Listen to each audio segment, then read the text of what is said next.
Omade shema mu nyina adwo UTV asuni omamu nsam ne amahodo so de awsemfo ason so eno ene na nwumre yadwe adwa ye de ebe sommo na eniani mu nsam bia etodwa we kase boy mu ene se galamse ko no ye betumi ako ya enye de ekoskoko ofre ne se state of emergency no nko a ene betumi e de ako afri ho omampanyi John Dramani Mahama Mampani John Dramani de ato omanfo anim se ekuawdo a enhye aban ase no se aban etu anamo bi na enkoyi a Mampani John Dramani Mahama se omunyi aban asutri na Attorney General de atodwa se wuntumi se October bosumi ne de etoso ensia wa mankran hanomo a eyade a yebekọ akọkye no Dr. Mahamudu Baumia de atodwa se MPP sa omu yi obi obetu franka de ama party na omu nye yi mu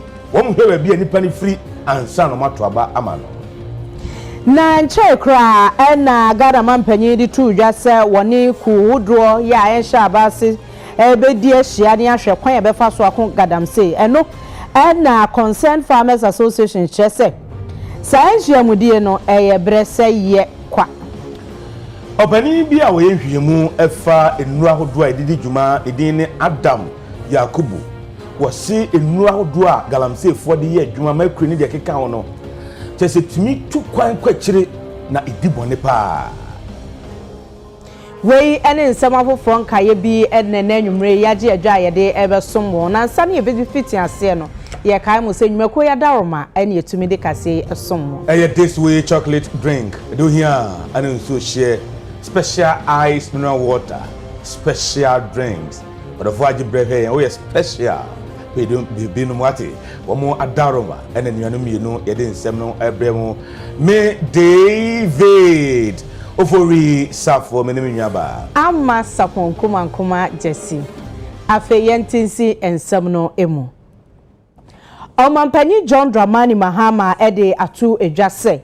Galamse kun a yepese yakun ne tu ase se de be ya yensuo ne yakwaye ene atena ye ebe ya sumdwe na apomuden mapanso yenya afiri mu no enye se ye de tabono beto so ne abra kra no enu ne betumi aso ano ye betumi akon afiri ho a yemfa tabono ne nhye se ye declare se state of emergency.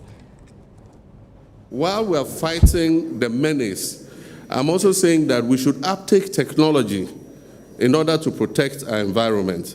So yes, let's fight the illegal mining, but at the same time, let's bring in the new technologies that allow us to be able to protect our environment. You know, yes, I have the power to do it, but the president acts on the authority, not only on the authority, on the advice of the National Security Council. And as at now, this moment, the National Security Council believes that we can win the fight against Galamsey without a state of emergency. I want to assure you that the day they advise me otherwise, that, boss, now we need a state of emergency, I will not hesitate in declaring a state of emergency. But we do still think that we have the powers to be able to win this fight.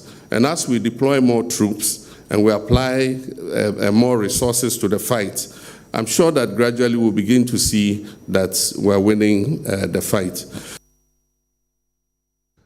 Eguswawo Ghana Mampani, His Excellency John Dramani Mahama Asye Mampani de Atuja se Galamsey kwon de onene NDC aban ebedi so enkunimu na wode ato eku ahodo a enhye aban ase enim civil society groups afei ensuring ni eku ahodo enim se aban ni tu anamo bi na se enkoyi a womomodi a na womenyi aban no asutre. But when the new licenses for small-scale mining started, and they could afford to bring in excavators and bulldozers and others, it meant that the ability to destroy the environment was expanded. And that is where we currently have our problem. I want to assure you that we are determined to win this fight.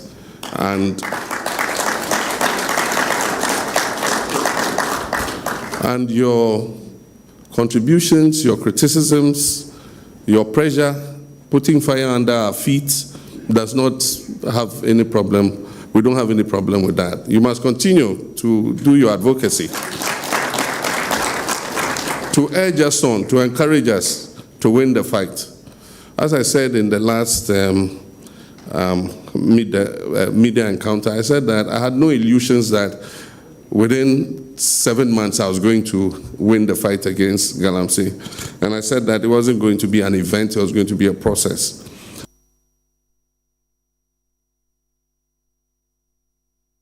Your concern for Fromona, Attorney General, ya was General Brane, said Minister of Justice, Washer Attentine Eswono, Dr. Dominic Anyini, Edia Tujase, Asantimantem, a drum tenny de ma any pipi Amanu Kono, Yera, Bernard, and Chibo Siaku. Nyami Aduma Joada, October was me there tosu insia, na one babon quedu, ewo, illegal mining Galamsey 2 hour then a hoko for more, enam akonta mining demo. So the 65 dockets, by my calculation, contains about 600 persons that are illegal miners that are being prosecuted. And I'm happy to announce that in 2002, the police conducted very diligent investigations in respect of Akonta mining. But the docket was hidden until we came to power. In fact, when we came to power and I started the investigation with the the Lands and Natural Resources Minister and the Forestry Commission, we were finding it difficult to get information. Subsequently, the police themselves owned up and presented the docket to my office 2 months ago.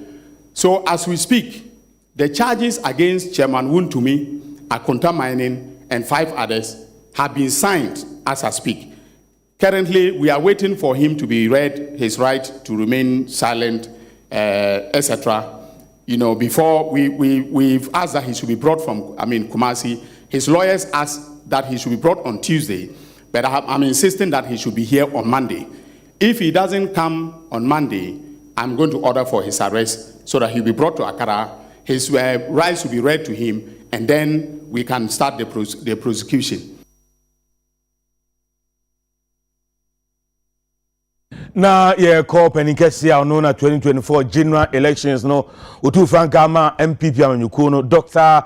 Mahamudu Baumia guswa kwa probodin ding se 31st January 2026 MPP for nto abamano na 2028 abatono no ontu frankama party no ebiemo na nto abon na bipimo ewon kran ha ena oni MPP delegate aiding command to anim say MPP amanyuko bia somo to abayo bi obetu franka won hwe bia nipa no ofri say ofri north say ofri south say ofri he won hwe na mu nipa no ne modern bo say obetumi aye adwuma no age tumi amom no ena MPP gina so na mo de to aba tribal propaganda yi ewo ho no me pese obi enhu say yen ye koi MPP.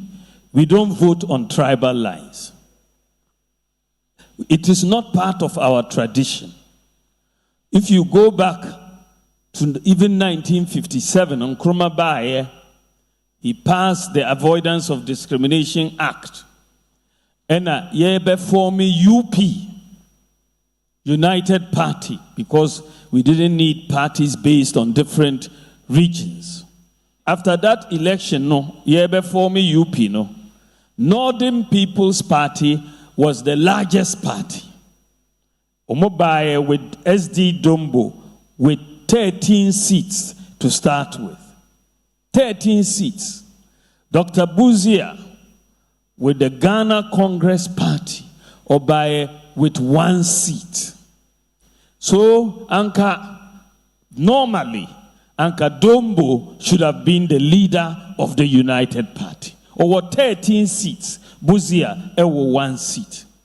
But Northern People's Party, Omotanaho, no mo kasaye, say, ye pese ye ji power no every Nkrumah ho. But Buzia is the one most likely to help us win the power. Yemfa leadership no Emma Buzia, even though we have more numbers than the Ghana Congress Party.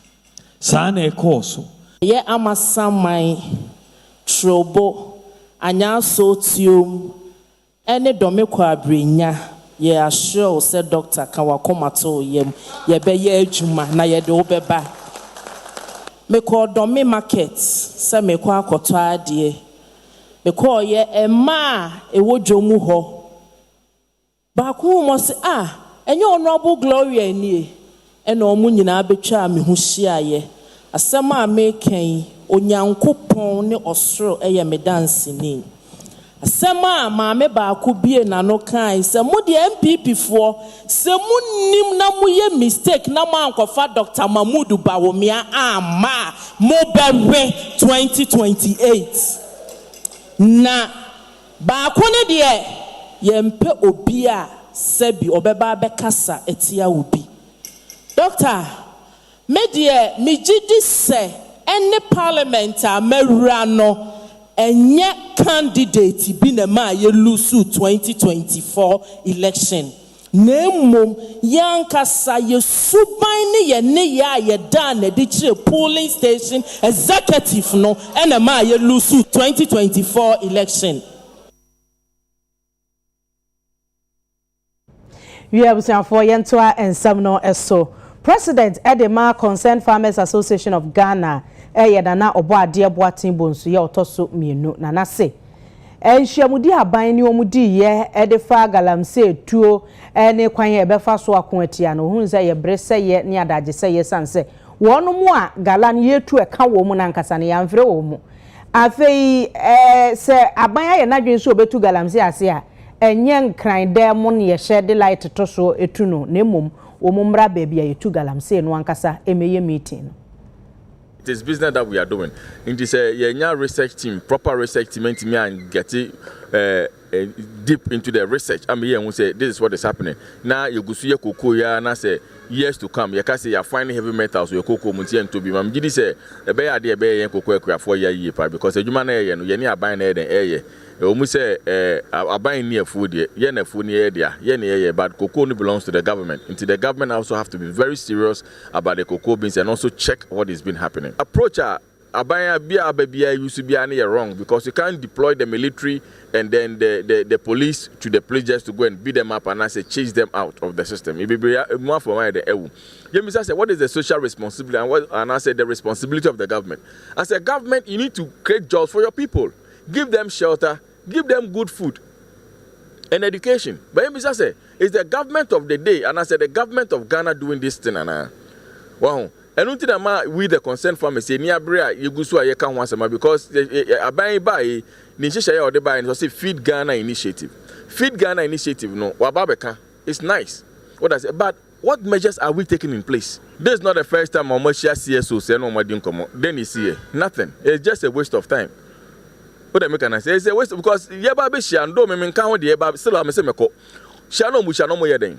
Ye ntu galamse won kran. Ye tu galamse e wa yamfore. Ko say their prostitution ko da the age of 13 years, 14 years e prostitution. What I say yan ko da e say drugs any de keka ka ho. It is all thing crime. Na say also ye demonstration e de tia galamse ya. You are just wasting time. I mean it is I mean we who say nyansa bi anim because they need to go to the field. Say they ye field no because anka dede ya omo ye won kran anka ye decide dey nyina kan hu bom na ka de call demonstration galamse site and ankofo ehu ye na say isi ade ye galamse munya galamse ne na ochina ya border road say be den ye be ye communal labor ne ya reclaim land ni nyina say aduadua nua wo so a wugidi say when they go back to the place again nobody will go there again. Na ye ko opani efe no Adam Yakubu opani yobia enu ahodo agalamsefo edidi omdwuma no oyenhwemu efa ho pa ebi se mercury zinc arsenic ene copper ne de keka ho na opani kire se sanuom didi dwuma no ebenya nsunsanso pa ewo manfo apomdin eho wo se ese yensuo ese yensase na enu bi wo krom didi dwuma ebi se mercury no so me didi dwuma oba bia etimi tu kwan ekwa kire enti ede how bebre ene de eba the car every metal na ehye asase wo lead cadmium arsenic mercury inyina wo fom so when to asase na sia you will not expose yourself to this heavy metal so nyame ehye yemu no da ko hye fom Internet say ye two galamsey and now say ye destroy environment na ye to two former ye to me expose ye to this mercury or other heavy metals no say ye two are never say ye didn't share be brave to acquire who say intimate ended up in the human environment. Now so they say wow when you say galamsey ye two form no like anyhow because say share papa be and you want to regulate this space no into my heavy metals we end up in our environment. Your kind environment is why we mean our water bodies, our land, and we interact with all these things. This heavy metal, yeah, mostly say and the environment into me. Empire ni hu into untimi nkosan so no na won say heavy metal wom odi aduane a hu say heavy metal no metal kitten yemfa yeni ehu it is utu galamsey for instance ya unso omanya gravels na wie no we so omo wash we are because say gold no ehye ababa mu no we say ode mercury no egu gold no so sane intimi chi gold no we are we so heat mercury no every gold no na we heat mercury so every gold no one mercury na kwan at times to me go at times so e come from it research that just say even the omo live or galamsey area mo nyina from akra no mo no enye safe and research back could be mpo na omo ye no mpo dey omo say it me travel even 500 kilometers just into no be ka say what in crying and I say on take galamsey site into what the ka em found na so one from an home no cry to me air contaminated. Ebini say a getting to your bloodstream, the fair depositing site in a wide dream. Every set at church, it will call dream, so it means that dream by 20 years. 20 years is have a high affinity to the to the brain protein. It means that wide dream for 20 good years. Now it will more certain neurological problem and a neurodegenerative problem. It will more in Susan be brain. It will more dream how no BBR. Now so one thing about this girl I'm saying is say in Susan so no. Enye eminent ye ka eminent enye say onno mi so na contain mercury na wanya ho effect or consequences mostly you know there was something we call a cancer type C effect. It has to be cumulative, continuous exposure. Until me obi more galamsey side or say oh me no my woman bang in our galamsey area na so bia ni wana bibia touch ma wono and then interest say a new system no more. Bibia ain't been touching ma because I didn't know we expose on one and you say we expose na one so it you will be a friend multi-generational toxicity or a kind of say transgenerational toxicity. So one young so or bana wa one na it mean so into your banicalum say issue na me say oh the effect no yen no take it time what of 10 years to come. Na 10 years to come now after the year na yare that time now it is too late.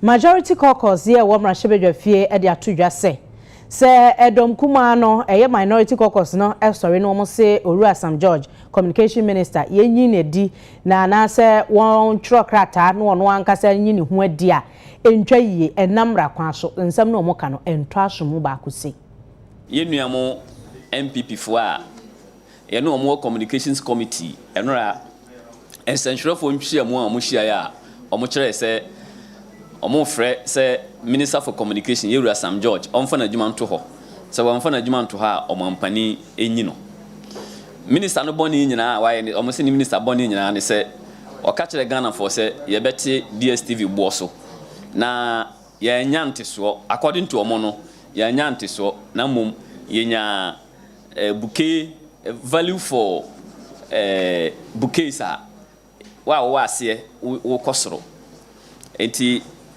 majority a e wo committee no ye no omo nya adwen na ma ye no omo nya adwen nyina ne se ye dwen se minister no wo tumi emra di nachi se ohwehwe Ghana fo ye yiedie na nya Ghana fo ye yiedie nko anso ohwehwe se ankra adwuma ye bi o ma we mu no omo nso ye behwe omo nso omu yiedie nti ejidi se minister engagement a one DSTV for ye no na kwan so na call a ye fresh minister en resign no ye ntiase efise enyoma asisi o ministry yi mu a minister no baaye bosome nwotwe o hyehye enyoma yie no ye gidi se e wo se ma minister we kwan na o hyehye enyoma no yie o hwe enfie nwotwe atwam yi a yɛayɛ nneɛma bebree wɔ ministry hɔ a yɛanyɛ dialogue yɛne nipa no anhyiahyia anbisabisa ankorankora nso ɔmo nso adwene ɔmo wɔfa ho yɛwɔ ha yɛ na minister sɛ yɛatɔ tigo $1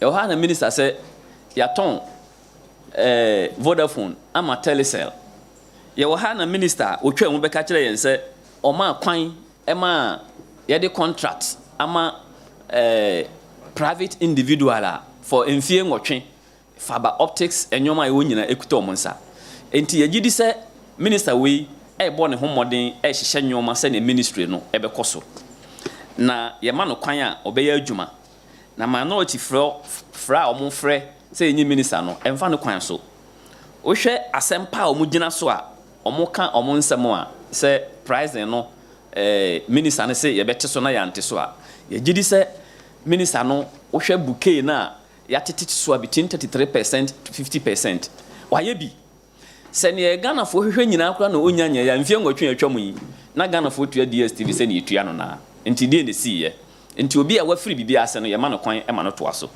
communications committee yɛ adwene sɛ yɛto nsa frɛ DSTV foɔ ɛne minister na yɛmmɛhyia na yɛntoato adwene na yɛhu baabi a yɛde etire ɛbɛto sɛ ne yɛde protect both the ministry Ghanafoɔ ɛne industry no nso ɛno nti na ne ti a bɔm ne sɛ yɛfrɛ sɛ ma Ghanafoɔ ɛmfa enuamo domkuma ɔmo call no serious ɛmfa ne sɛ ɛyɛ part of politics na ɔmo yɛ da biara no bi na ɔmo toa so ɛfi sɛ nipa na ɔmo mpɛ na asɛm na adwuma ɔyɛ ne deɛ ɔbɔ na adwuma sɛ ne ɛwɔ sɛ ɔbɔ bɔsome nwɔtwe atwa mu yi ne ɛwayɛ no mɛgye di sɛ ɛsɔ Ghanafoɔ nyinaa ni Abusafoɔ kase boy free UTV so yɛsrɛ mo agyenkatoɔ yɛba a nsɛm pii hɔ no a yɛbɛtoa so ama mo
Elsafo mo nyina akwa ba yetoa ensem no so. Yetoa so ana ye hwe enne ewon kran ha sei adwumakuo bi a ye from budget deco omwe house a ewon kran sei no eja atomu ana anya semkuma eno nam so ma oswafo hwe adwadi ensem so no munyamfo Elizabeth ofosu ejari tu anamo ekohwe de ekoso no kodo na obo Ghana National Fire Service abaso pa se di jato ho no omo ye ntemba ho nyesa nke treko nyuma bebre emu ye nyina eti se ija ashi a very big warehouse omo to curtain carpet any ade na as Minister of Trade, Agribusiness and Industry sa area yi e kama adwuma ho nti ene me sorry anopa na me ni adwumawura no ehia ebo nkomo ya ye meeting awie na sesi a metwa ma fire service for awo asoye hei aye omu investigation no ma kire me de nti eja ne baaye na afi ya fa afiri ho na mom me de ya akosem afi yewura mahama ho ama adwumawura no mabaha sebe obehu se enye ono nko na asem na esi no ha aban nti enyina ebeta na chini ahwese de ye beye no going forward me ba ha nso no se fire service for na ya ade pa o mabo modern a contain fire no just within that building say be ya enko ekire bibiri se fire service for no anye no ntentemo a nka ebetumi akọ nwuma e wo ha bibiri ho because we were dignity for compound heavy enso omo ho an kasibi enti e chese fire service for na ya ade pa na minim se modern fire service for boy no nso ejina se omunya akwan efamu baaye eya na yedwanum bi wo ho a yesisi asisi kwan mu ama se atonwenchem bi ba fire service for no omo ye professional so now so omo san ye nipa they have to work within a certain environment enti ebi atonwenchem de beba na fire for no munya kwan kra no mafamu aba now so ye free zones ha idie e kwan dem kama enti ye free fire service for no so die mika ba na chese kwan wo ho oman ne kama oman ye omadwuma me hu se fire for no se ye ma bibia e pepepe a omo so be ye omadwuma nyina pepepe na mama adwuma for no shedding minim se enche bia nyina e be kan ho abom ni ahwese de be ya we ensi biom na esan so omadwuma no enye basa na omatimi aya akọ omanim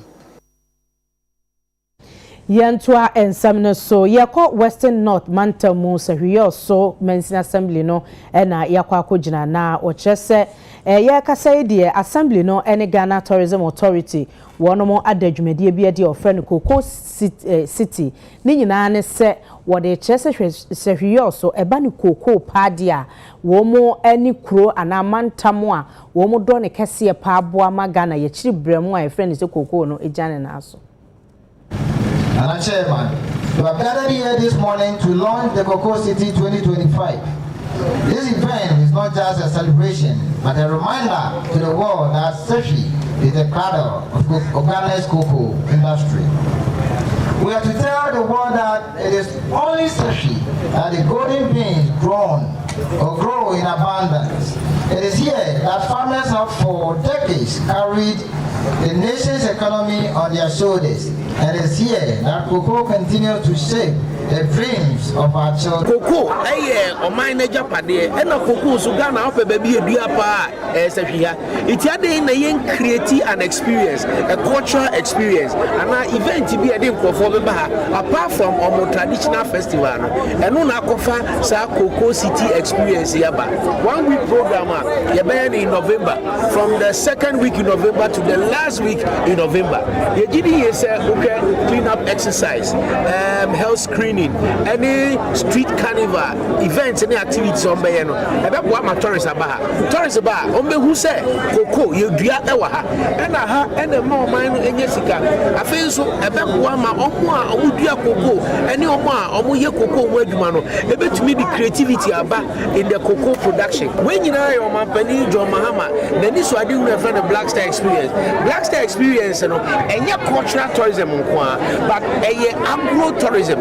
Agro-tourism, farming. Cultural tourism, traditional festival activities, and arts. When we are Omampeni and this your person, your Buama, your tourism, a Ghana baby, Coco City experience, an event, the municipal assembly, and the Ghana Tourism Authority, and this initiative we are a Leo festival, more traditional Nananom chieftaincy festival, where more of arts and culture and agro-tourism. Coco abe ejapade kesia ye nananom ede ejaye yi e o se me no mienu ye som ne ye ho ban na ejina hoda America kra bi investors bi mobile am so mobile be si cocoa processing factory nananom ye ko hihye ye Wellington boot ye nyina ye ko aibo so ko yi asase yantam kesia pa over 100 acres say ye ba be si mrofi ba ya nto mo nka biem Santana Wabeka Yaho Hadia. Now, Pesa Wubwa, na tourism industry, na Western North, Titru Sashi, a Ginano, Master say, no man paying, won't come to Timua. Now, more visited that project. Now, cocoa processing factory, no, Intimi, Emrim, Emma. I was yes, Ramonayaton Kretia Waba.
Observe for some baba UTV Kasibu eso ye twan sem so mama na edemo eko asante mantemu so ye hwa pomudi ensem so echese kokramyade a eto ma wode ano ekuma pa o wiase afa na nyina nti aye vaccine a wode bebo emayoa na akwatia sayade no na ema na se mayo nya mfinhia enkon di kosi edunan na wo be sa dwumadin di amomo o chese mayo be se 400,000 no be di dwuma no e de amomo se o hwe HPV vaccine na ye ka ho asem na ye de be ma ema o madi efie enkono ekopum efie de be dunan o hwe sa ema we a bebre na wo school bebre na so enyare enti wan hwe ni a obi beka se na menyare de vaccine de me kowo ayedei enti na hia se sie nyina ye ba na ye kyerɛkyerɛ se se vaccines no de enti asie woni se so hwe kokrometo ema awodi ano a every year yenya almost 604,000 cervical cancer cases kokram na da ema awodi anano almost about 340,000 enewu and surprisingly about 84% of them are in the developing countries and the developed country adintia because the vaccines is there and they are using the vaccine. Where is a clear indication say what vaccines now just a matter of time you be eliminate cervical cancer. Ana abuana de yare ne ba no HPV virus na de yare ne ba no eba umoje ma na ba ho na ma be di be 25-30 years ansa no anya yare no enti ya anya no at this time 9 to 14 ye free say ema no kra no omunhu be ma da no vaccines ne be ye adwuma na ne ye twen a ye be late vaccine ne enya adwuma biom ye pesa amanfo hu say oba bia obedru 9 e koye nim no say Ghana Health Service launch program no Monday that is 7th air corner every time no obi abetimi akọ pane enti ye pesa amanfo say your routine apart from the campaign no or baby already 9 to 14 no obetimi akọ pane awohu be bema eno achi no kwanta kase hene nana yam abebio nso achi mu say sene